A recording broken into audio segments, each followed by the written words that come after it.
engineering terus ke genomics. Iya Pak, jadi ada satu mata kuliah favorit yang mengena banget ke saya. Itu pas kuliah namanya thermodynamics. Oke. Kenapa Keren. kena di situ? Karena di situ ada hukum kedua termodinamika yang menyatakan kalau entropi alias derajat chaos, derajat kebebasan itu pasti akan naik. Nggak ada ceritanya bisa turun. Jadi dunia ini pasti emang dari awal udah didesain untuk makin chaos. Oke. Suatu saat ya pasti hancur gitu kan. Oke. Nah, di situ saya tuh ngelihat kayak oh ini powerful banget ya, dan itu kayak apa? Tapi saya nggak begitu tahu aplikasinya gimana. Kayak gitu kan. Begitu saya kerja ditaruh di pabrik lah yang naik angkotnya lumayan jauh ke kota, misalnya ngekos sendiri dan segala macam gitu. Di situ saya tuh dihadapkan sama realita gitu loh, baik dari sisi teknologi yang akhirnya nyambung ke mechanical engineering itu, sama dari sisi orang. Nah, yang dari sisi orang ini Assalamualaikum warahmatullahi wabarakatuh. Nah itu tadi ya.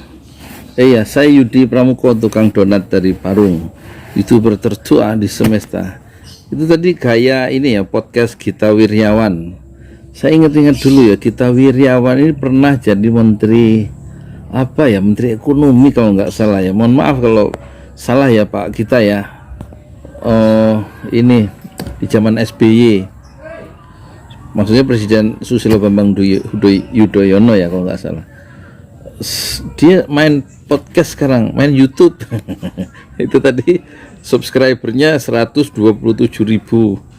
Wah, si kalah mas saya. Saya 259 Pak. Mulainya dari 2 tahun yang lalu kalau saya Pak, dari 38. Terus 24 Desember Pak, hari ini hari Pak kita hari Rebu, 24 Desember Imlek tuh tanggalan merah 2018. Jadi sekarang 2 tahun 2 bulan ya, Desember ya, 25 bulan berarti. Channelnya udah ada dari 2012, tapi selama 6 tahun itu channelnya itu subscribernya 38 biji selama 6 tahun karena nggak diurus. Nah begitu video pertama Rocky Gerung melawan pengkhianatan intelektual, itu dalam waktu seminggu sampai 31 Desember 2018, 7 hari ya, itu dari 38 loncat ke 2000 subscribernya. Wah itu pengalaman saya Pak, hanya dengan satu HP Asus yang kalau ini gampang panas. Kalau Pak kita mainnya udah podcast, suaranya berwibawa, alatnya berwibawa. Yang diwawancara siapa tuh? Sarlini Eriza Putri ya, orang hebat juga itu. Ya emang kalau idealnya sih kalau jadi YouTuber itu alatnya ada, ilmunya cukup. Sebagai YouTuber itu, sebagai yang wawancara seperti Pak kita tadi, suaranya gede, badannya kan tinggi tuh ya. Kelihatannya bukunya itu di podcast tuh yang saya lihat terusan, kelihatan orang pinter, banyak bukunya. Kalau saya boro-boro, saya mulai jadi tukang donat. habis jualan donat terus saya ke Danau jam 9 atau jam 10 ya, bikin konten ngomong nggak jelas tuh 7 menit di Danau, pakai HP tangan satu, dijepit pakai tangan kanan, melintang ya, bukan vertikal tapi melintang supaya bidang gambarnya penuh kalau di YouTube ya. Jadi ternyata lihat ya simpulannya, dengan wawancara tadi itu membuka wawasan ya. Ternyata ada anak Indonesia yang pinter ya. Itu anak perempuan tuh anak siapa sih itu? Dosen, ibunya peneliti pemikir bebas, ibunya Free Denker ya. Terus bapaknya yang kelihatannya soleh ya, seorang konservatif ya. Dua-duanya kayaknya dosen itu ya. Dan dia sendiri lulusan ITB, terus kerja di pabrik selama 4 tahun ya, karena lulusan ITB kan teknik kimia, terus melanjutkan ke Imperial mana London ya. Artinya dengan YouTube itu kita jadi belajar banyak ya. Ternyata banyak orang pinter yang nonton YouTube kita itu sebenarnya. Banyak orang pintar di luar sana. Makanya kalau jadi YouTuber itu ya terserah, tapi kalau terserah rumusnya, tapi kalau menurut saya sebaiknya jangan jaim, jangan merasa jadi orang pintar. Kenapa? karena banyak orang pintar yang ngelihat omongan kita di YouTube itu. Sebaiknya kalau jadi YouTuber pemula gimana? Jadi diri sendiri aja. Saya sejak awal jadi diri sendiri. Saya tukang donat dari Parung YouTuber tertua di semesta. Memang aslinya tukang donat ya. Itu gerobak saya. Sekarang mau jualan pangsit ya. Jadi YouTube ini sebenarnya dunia yang ini ya. Duduk. Dunia yang terbuka untuk siapa saja, pasarnya itu besar. Konon katanya saya dengar dari siapa itu ya, yang punya HP di Indonesia itu ada 160 juta. Jadi itu kan potensial market ya. Apa potensial market? Pasar yang besar sekali ya. Orang bisa mengenal pikiran-pikiran kita, mengenal pendapat kita, mengenal produk-produk kita kalau kita tawarkan lewat YouTube ya, lewat channel YouTube yang kita bangun sendiri ya. Dan saya alhamdulillah Pak, kita usuk sampai sekarang ini hari apa ini? Sekarang hari Ahad ya, 17 Januari 2021 ya. Desember Januari. Jadi 25 bulan saya jadi YouTuber. Itu kira-kira 2.600 ya. 2.600 maaf. 2.600 video ya. Gaji pertama saya dulu jadi YouTuber itu 21 juta. Bulan kedua dirapel, bulan pertama kan nggak bisa diambil karena kurang dari $100 ya. Nanti bulan Maret atau bulan Februari 2019 tuh, bulan ketiga atau bulan kedua saya langsung dapat duit 21.500.000. Terus bulan kedua saya dapat gajian, berarti bulan April ya, itu dapat gajian, gaji awal saya itu 19.500.000.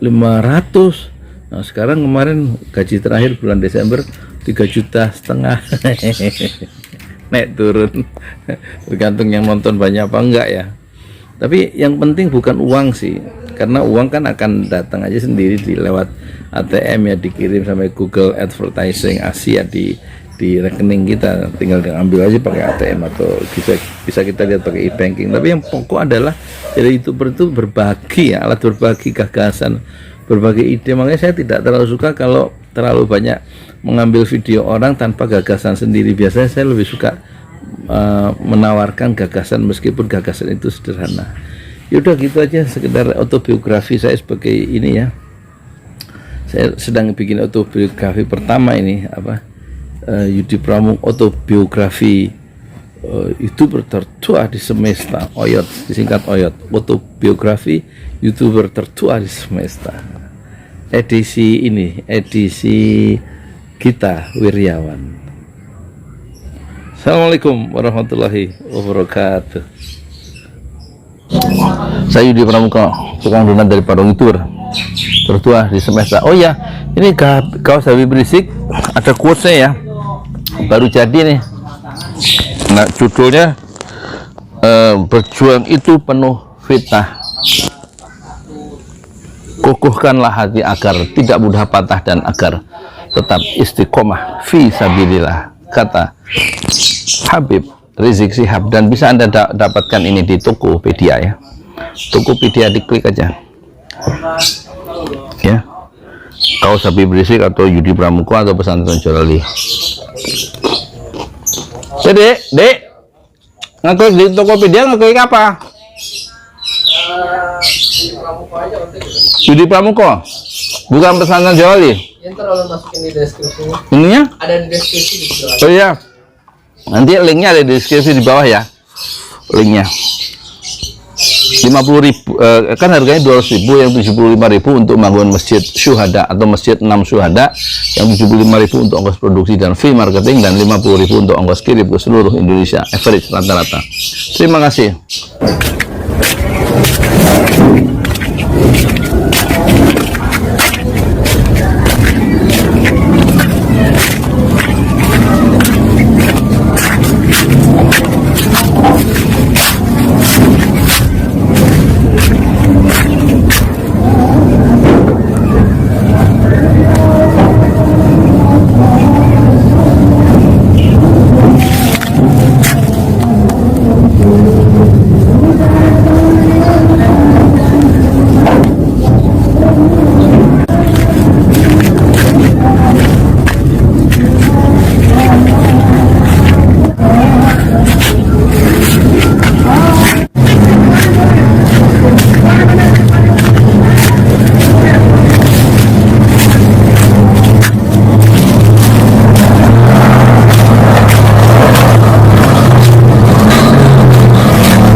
Sip.